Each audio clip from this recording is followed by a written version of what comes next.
Children asked this question to their teacher, will it be 7 more years? The teacher answered, yes, 7. So it will take another 7 years for the son to come back. Then one of them gave a little cry. So one of the children just cried out, Margaret. They remembered at that point, they remembered Margaret. So, Margaret, what? Somebody said, what? She's still in the closet where we locked her. So there they remembered about Margaret, and she said she's still in the closet where we locked her. Margaret, then all the children remembered about Margaret. They stood as if someone had driven them like so many stakes into the floor. They stood as if someone had driven them. Someone has put them in as stakes. That means they were standing in a posture which was still, without movement. They stood like stones over there, like so many stakes into the floor. So many stakes. What is stakes? Stakes is like those survey stones. Have you seen? All of you might have seen survey stones. Survey stones are put to mark the border of your property, the land or maybe the field, whatever you are having. To mark that, we put the survey stones, right? So that, like that, survey stones are driven into the floor, isn't it? So same way the children stood. That is what the narrator is telling us over here. They looked at each other and then looked away. So they were looking at each other. The children were looking at each other and then they looked away. They were confused now, not knowing what to do. They glanced out at the world that was raining now, and raining steadily. So they looked at that world, isn't it? They looked outside where it was raining, and raining heavily, raining steadily in the sense without stopping, isn't it? Without any difference in it. That means it was raining very heavily. So without any difference in it, it was not becoming, the rain was not reducing at all. It was raining as it was raining very heavily. They could not meet each other's glances. They were unable to look at each other's faces. Their faces were solemn and pale. Now their faces were serious, isn't it? And their faces were pale. They looked at their hands and feet, their faces down. So they were looking down. They were putting their head down. They were ashamed at this point. They looked at their hands. They looked at their feet, their faces down. They were not in a position to face each other. Such was their position. Now see the change in attitude. That is what you can see. That is what I told you. Towards the end I will tell you about these children. Margaret, then they said Margaret. Yes, they remembered Margaret, whom they locked long back.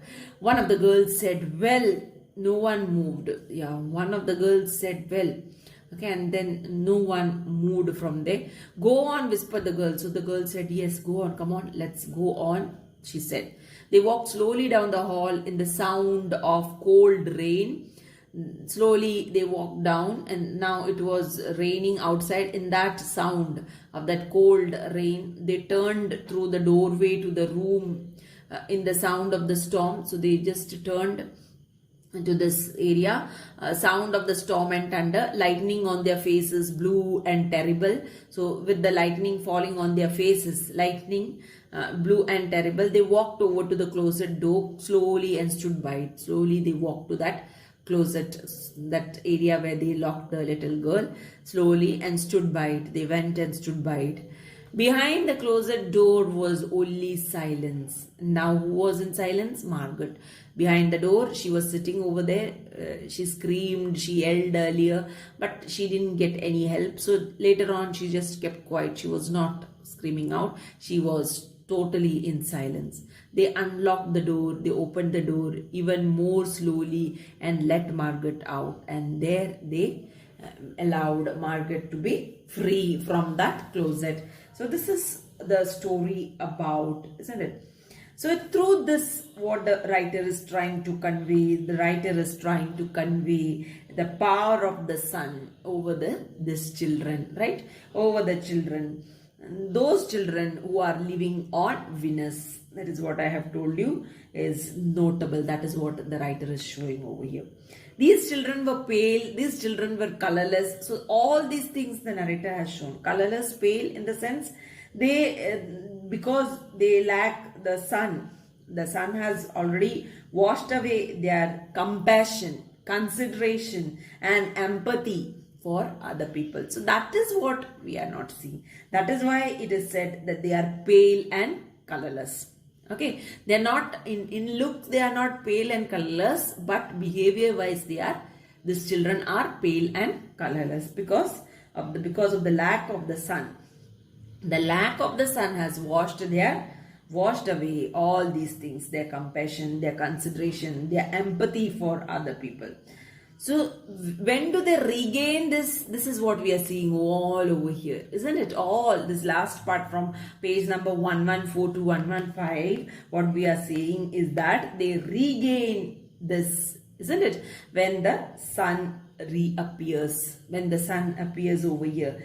In their case, it appears. It's not reappearing as such, but it reappears. When it reappears, every after 7 years, it reappears, isn't it?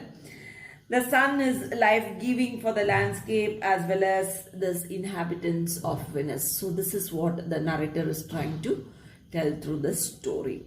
So whether it is in Venus or on Earth, it is life-giving, isn't it? So always the sun is life-giving for the entire landscape as well as for the inhabitants of whichever planet it is. So that is what is explained through these characters over here. These children, what they were earlier, they were not afterwards. When they see the brightness of the sun, they are totally changing. So this is what we are seeing in this particular lesson. So with that, we completed our